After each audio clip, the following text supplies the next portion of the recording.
तमाम देखने और सुनने वालों को अस्सलाम वालेकुम। नाज़रीन, इस वक्त दुनिया के मुआशी हालात के साथ साथ सियासी हालात भी तेजी के साथ तब्दील हो रहे हैं। दुनिया इस वक्त तबाही के दहाने पर आ चुकी है। दुनिया की दो बड़ी ताकतें रूस और अमेरिका आमने सामने आ चुकी हैं और एक दूसरे को खूनी नजरों से देख रही हैं और दोनों अपनी अपनी जगह रौनक और तकब्बुर का शिकार हैं। अमेरिका बहादुर तो खास तौर पर अपनी मनापली खत्म होते देख नहीं सकता। इसको यूक्रेन की जंग में जो सुबकी उठानी पड़ी है, उससे इसका अफगान तालिबान से शिकस्त का जख्म एक बार फिर से ताज़ा हो गया है। रूस ने अमेरिका को वार्निंग दी थी कि अगर यूक्रेन की जंग में पंगा लिया तो वो हशर करूंगा कि सदियों तक याद रखोगे। उसके बाद अमेरिका को जुर्रत न हुई कि यूक्रेन की मदद के लिए आता। हालांकि यूक्रेन को जंग पर उकसाने वाला भी अमेरिका ही था। अमेरिका धमकियां देने के बावजूद भी कुछ न कर सका और भीगी बिल्ली की तरह इधर उधर देखता रहा। लेकिन अब इसने ये सुबकी मिटाने के लिए एक और महाज खोलने का इरादा कर लिया है और वो है ताइवान का महाज, जो चीन के साथ अमेरिका के क्लैश का सबब है। प्यारे दोस्तों, इससे पहले कि हम आपको इस सारी सूरत-ए-हाल से आगाह करें, आपसे गुजारिश है कि हमारी इस वीडियो को आखिर तक जरूर देखिएगा ताकि आप लोग मुकम्मल और जामे मालूमात से मुस्तफीद हो सकें। ताहम वीडियो में आगे बढ़ने से कबल हस्बे मामूल चैनल पर नए आने वाले तमाम लोगों से इल्तमास है कि पहले पाक प्लेस को सब्सक्राइब करते हुए साथ बेल आइकॉन को भी दबा लें ताकि हर नई आने वाली वीडियो की नोटिफिकेशन आपको आसानी मौसूल हो सके। तो आइए नाजरीन, चलकर आज के मौजू का आगाज करते हैं। नाज़रीन, अमेरिका के 3 स्टार जनरल और डिफेंस सेक्रेटरी लॉयड ऑस्टिन ने ताइवान के इशू पर बात करते हुए दो टोक अल्फाज में कहा है कि हम ताइवान को आजाद करवाने के लिए तैयार हैं और अब वक्त आ चुका है कि हम रास्त इकदाम करें और ताइवान को आजाद करवाएं। अमेरिका के सदर जो बाइडेन ने जापान के दौरे के दौरान कहा था कि अगर ताइवान को जरा सा भी नुकसान पहुंचा तो हम पूरी कुव्वत के साथ इसका बदला लेंगे और अपनी तमाम फोर्सेस को इसमें झोंक देंगे ताकि चीन को सबक सिखाया जा सके। प्यारे दोस्तों, इसके साथ साथ इन्होंने ये भी कहा कि अमेरिका ने यूक्रेन के मामले में जो नरमी दिखाई है अब वो नहीं दिखाएगा और इसके लिए अगर चीन के साथ दो हाथ करने पड़े तो करेंगे। दूसरी तरफ चीन के चीफ ऑफ आर्मी स्टाफ ने अमेरिका को वार्निंग दे डाली है कि अगर आपने ताइवान के इशू में जरा सी भी हरकत की और इसकी अस्करी या कोई इक्तिसादी मदद इसलिए की कि वो चीन के खिलाफ खड़ा है, तो हम वो सबक सिखाएंगे कि अमेरिका को भागने का मौका भी नहीं मिलेगा और एक ऐसी जंग का आगाज कर देंगे जिससे कोई भी नहीं बचेगा और सब इसकी लपेट में आ जाएंगे। हम अपनी तमाम फोर्सेस के साथ अमेरिका पर वो चढ़ाई करेंगे कि अमेरिका याद रखेगा। प्यारे दोस्तों, यहाँ ये भी याद रहे कि इससे पहले भी चीन ने अमेरिका से कहा था कि आग से खेलने की कोशिश मत करो वरना हम उसी आग में तुम्हें भस्म कर देंगे।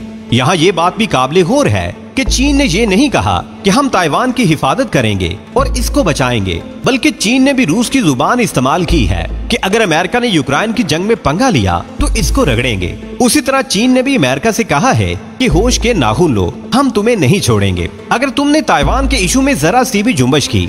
नाज़रीन, चीन ने हर तरह के हमलों की धमकी दे डाली है। साइबर हमले करने हो, मिसाइल हमलों की नौबत आई तो वो करेंगे, एयर अटैक करना पड़ा तो पीछे नहीं हटेंगे, गर्ज कुछ भी करना पड़ा हम अमेरिका को नाको चने चबाएंगे। सादा अल्फाज में ये कि चीन पूरी तरह से अमेरिका को जिच करने के लिए तैयार बैठा है और किसी भी तौर पर इसकी सुप्रीमेसी को कबूल करने के लिए राजी नहीं है। चीन ने यहाँ तक कहा है कि अमेरिका को मिसाइलों के साथ भूनना पड़ा तो भी भून डालेंगे।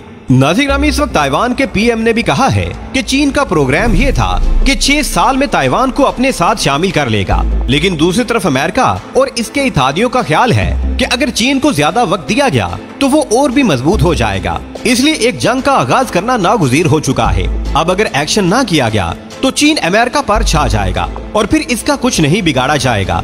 इसलिए अमेरिका के डिफेंस सेक्रेटरी ने जो ऐलान किया है वो एक बड़ी जंग का साक्ष्याना है। इस वक्त तमाम अमेरिकी इत्तेहादी अमेरिका के साथ खड़े हो चुके हैं, लेकिन एक इत्तेहादी खौफजदा है और वो है भारत। भारत ने इस जंग में शामिल होने से वाज़े इनकार कर दिया है और इसकी वजह हमने पहले भी आपको बताई थी कि भारत अमेरिका को चीन पर हमले के लिए अपने अड्डे क्यों नहीं दे रहा। इसकी वजह ये है कि भारत समझता है कि जब इसकी जमीन से चीन पर हमला होगा तो चीन इसका बदला अमेरिका से नहीं बल्कि भारत से लेगा और भारत में इतना दम नहीं है कि चीन का मुकाबला कर सके। अब यही सूरत-ए-हाल ताइवान की जंग में पैदा हो चुकी है कि भारत इसमें शामिल होने से कतरा रहा है और इसकी वजह वही साबिका वाली है कि चीन भारत पर चढ़ दौड़ेगा और अमेरिका इसको बचा नहीं सकेगा। क्वाड ममालिक हों ऑस्ट्रेलिया हो या कोई और हो, इनको चीन पर हमला करने के लिए एक करीबी मुल्क की जरूरत है जो इनका इत्तेहादी भी हो। लेकिन इस वक्त सिवाय भारत के और कोई मुल्क इनकी नजर में नहीं है, इसलिए कि इस खित्ते में ज्यादातर ममालिक पर चीन का होल्ड है। अब भारत की जमीन अगर इनको नहीं मिलती तो वो अमेरिका से जहाज उड़ाकर तो चीन पर हमला नहीं कर सकते। ना यूके और ना फ्रांस और ना ऑस्ट्रेलिया अपने मुल्कों में बैठकर चीन से जंग कर सकते हैं।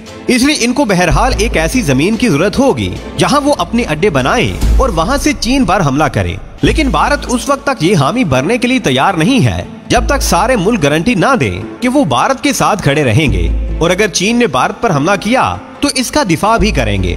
नाज़िर-ए-गिरामी, चीन ने कोरिया को भी नजर में रखा हुआ है और रूस को भी, और भारत पर भी इसकी नजर है। लेकिन सवाल ये है कि पाकिस्तान जो चीन का इत्तेहादी है वो कहां पर खड़ा है। चीन की कोशिश है कि पाकिस्तान मेरे साथ जंग में शरीक हो और वो भारत को काबू करे, और दूसरी तरफ रूस और चीन मिलकर अमेरिका को सबक सिखाएं।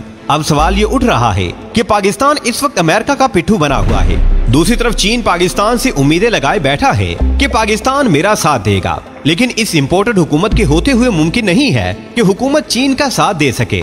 कप्तान की हुकूमत होती तो अब तक फैसला हो चुका होता और कप्तान वाज़ेह ऐलान कर चुका होता कि हम चीन के शाना बशाना खड़े हैं। लेकिन ये डॉलर माफिया वाली बुज़दिल हुकूमत में इतनी सख्त कहाँ है कि अमेरिका के खिलाफ एक लफ्ज भी मुंह से निकाल सके। नाज़िर-ए-गिरामी, चीन की प्लानिंग ये है कि अमेरिका और भारत की बिजली पर हमला किया जाए और इसे बंद कर दिया जाए। इससे क्या होगा कि अमेरिका की मईशत तबाह हो जाएगी और अवाम इस हुकूमत के खिलाफ चढ़ दौड़ेंगे कि जंग का आगाज करके गलती की है। नाज़िर-ए-गिरामी, चीन ने इससे पहले भी दिल्ली की बिजली बंद करके बता दिया था कि पंगा नहीं लेना। नाज़िर-ए-गिरामी, अब अमेरिका की वजह से पाकिस्तान पर से दुनिया का एतमाद उठ गया है। इन्होंने कप्तान की हुकूमत को गिराने का सारा मंजर देखा है और ये नतीजा निकाला है कि ये तो डॉलर पर बिकने वाली कौम है। इस हुकूमत ने बेड़ा गर्क करके रख दिया है, ना अपनी इज्जत रहने दी है और ना ही कौम की। और अब हर कोई एक ही बात कहता है कि beggars can not be chooser. इस वक्त पाकिस्तान का इमेज इतना खराब हो चुका है कि पुराने दोस्त ममालिक भी पीछे हट गए हैं। चीन ने शहबाज शरीफ का दाखिला चीन में बंद कर दिया है और इसकी जगह शाह महमूद कुरैशी को दावत दी गई है। इससे भी अंदाजा लगाया जा सकता है कि ये हुकूमत किस खाते में है और दुनिया में इसकी हैसियत क्या है। चीन पाकिस्तान से नाराज है इसलिए कि पाकिस्तान अमेरिका की गोद में बैठ गया है। नाज़िर-ए-गिरामी, अब भारत रूस और ईरान से तेल ले रहा है, लेकिन पाकिस्तान किसी तौर पर भी इन ममालिक से तेल नहीं ले रहा, इसलिए कि अमेरिका की आशीर्वाद नहीं है। इसलिए बहरहाल पाकिस्तान ने इस जंग में शामिल होना ही होना है, मर्जी से हो या गलती से। इससे जान छुड़ाना पाकिस्तान के लिए मुमकिन नहीं है। आने वाले वक्त में पाकिस्तान की सूरत हाल कौन सी नई करवट लेने वाली है ये तो जाहिर है आने वाला वक्त ही बताएगा। प्यारे दोस्तों, आज की वीडियो में बस इतना ही। हमें आज भी पूरी उम्मीद है कि आज की ये वीडियो भी आपको बेहद पसंद आई होगी। वीडियो पसंद आने की सूरत में इसे लाइक कीजिए, दोस्तों से शेयर कीजिए और कमेंट सेक्शन में हमें अपनी कीमती राय से